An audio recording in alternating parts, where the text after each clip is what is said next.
So, Christie sides, let's just say, isn't very good at her job. Let's just be like a little bit diplomatic here. She's not very good at her job. And let's just see how many people want Christie sides after what she pulled today. If they don't think she should be in her job. If you guys think that Christie sides should be out of a job, please leave a like on this video. If we could hit 500, it'd be insane. And obviously, if you guys think Christie sides should be out of a job, subscribe. We're almost at 10.5k, which is nuts. Thank you guys so much for all the support recently. But anyway, when it comes to Christie sides and the Indiana Fever, we got to talk about the game today. We just do. There is no way of avoiding it. And this is a Fever team who had a 15-point lead with 12 minutes to go against a team they had beat 2 times in a row. They were about to win 3 times in a row against the Sky. They had it won. They had the game won. No ifs, ands, or buts about it. The game was won. It was over. All they had to do was execute. And how they got the lead, if you watch the game, how they got the lead, do I have it? Her. That was how they got the lead. You might want to say, oh yeah, it was Kelsey Mitchell scored the points, man, if you watch that game. Kelsey Mitchell got a crazy and one. That probably shouldn't have been an and one. But other than that, it was all from Caitlin Clark pushing the tempo. Every basket Leah Boston got was from Caitlin Clark handing the ball to her. 13 assists. She didn't have one in the fourth quarter. This team built up a lead. 6 assists in the third quarter for Caitlin Clark. Caitlin Clark barely scored when they went on the run. Why? Because Caitlin Clark was pushing the tempo. She was making passes. She is the best passer in this league. She is one of the best pick and roll point guards, especially when you can't blitz her like they couldn't do with Camila Cardoso. So what does Christie sides do for the entirety of the fourth quarter? Erica Wheeler, you're now our point guard. You're now our point guard, Erica Wheeler. You're going to be our point guard. Caitlin Clark, we're going to run the same set every single time. So Caitlin Clark got a couple of shots off this set, but it really wasn't working because if Caitlin Clark didn't get a shot off it, they got nothing out of it. The set was Caitlin Clark would dribble the ball to the floor, pass the ball to whoever was the first person she saw on the left. She would go into the low block, and Alyssa Smith would set a pin down, and there would be a dribble handoff at the top of the key for a shot. I think she scored 1-3 off that, maybe 2 for the entire game. And if the first option of Caitlin Clark shooting 3 wasn't there, the whole team was in a horrible space to do anything. So what does Christie sides do? Run that play like 6 times in a row. They ran that play over and over again. While the other team's coming back, they are running the same play over and over again. They went away from the Caitlin Clark Aaliyah Boston pick and roll. It was the only way Aaliyah Boston was getting anything. It was the only way she was getting anything in that game was out of the pick and roll. Because in fairness, she rolls. She doesn't roll hard to the basket, but she rolls into a spot where Caitlin Clark can hit her with passes, and she's getting better at catching those passes, and she's hitting the shots. She's getting better at being that like outlet, just getting open and hitting that mid-range shot, hitting the kind of short 2. Sometimes rolling to the basket for layups. She seals well. But Caitlin Clark is the best passer in this league. And you are actively not running Caitlin Clark in situations where she can pass. Because Caitlin Clark can free up her shot from the passing. When Caitlin Clark was actually getting her teammates free, especially even at the start of the fourth quarter, they could no longer send that double team pressure at her, and she was hitting those shots. Let her play. She was playing her game. And then Christie sides just goes, you know what, Erica Wheeler, I used to coach you in Atlanta. You were an all-star in 2019. I know it's been 5 years, but let's go and take a max contract and we're going to let you run the show. When this team looked garbage running the show, people are going to be like, oh, but like Erica Wheeler at a higher plus minus. Just because she was on the floor during the Caitlin Clark masterclass. She was on the floor when the Indiana Fever just started pushing the tempo. She was on the floor.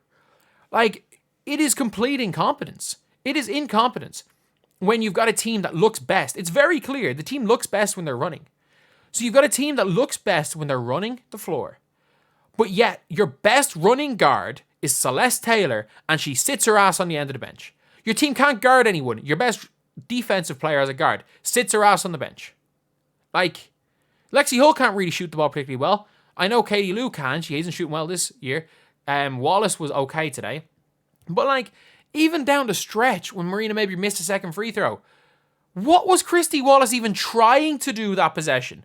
And it's not on Christie Wallace. It's not on Erica Wheeler. They're just terrible. I'll say it, like, being a there's nothing wrong with being a bad basketball player. At the end of the day, you can afford to you can be a bad basketball player. That's fine.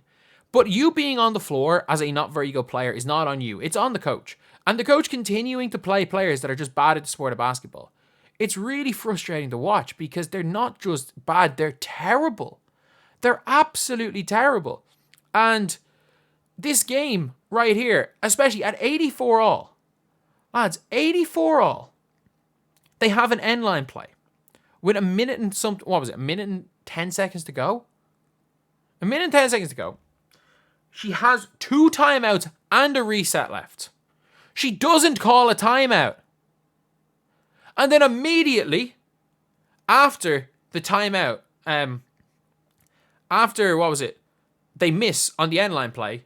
Chicago call a timeout, run an ISO for Angel Reese as an after timeout play, and Angel Reese goes and scores as a 2-point game. And then you go and call a timeout then when you're down 2. And what do you run? What do you run? You run a post-up for Nalissa Smith on Angel Reese. So instead of running what the best play is for your team down 2 with 53 seconds to go, you run an ego play for Nalissa Smith, who airballs a hook shot. She airballed a hook shot. The team lost by 1 point in that game. Like, how the team lost by 1? How a team, like, once this team is going to be pretty decent. Once they get rid of Christie sides, the team's going to be fine. Look, as far as does she know the sport of basketball, it's clear with the way they go into games. Yeah, sure. She probably knows the sport of basketball.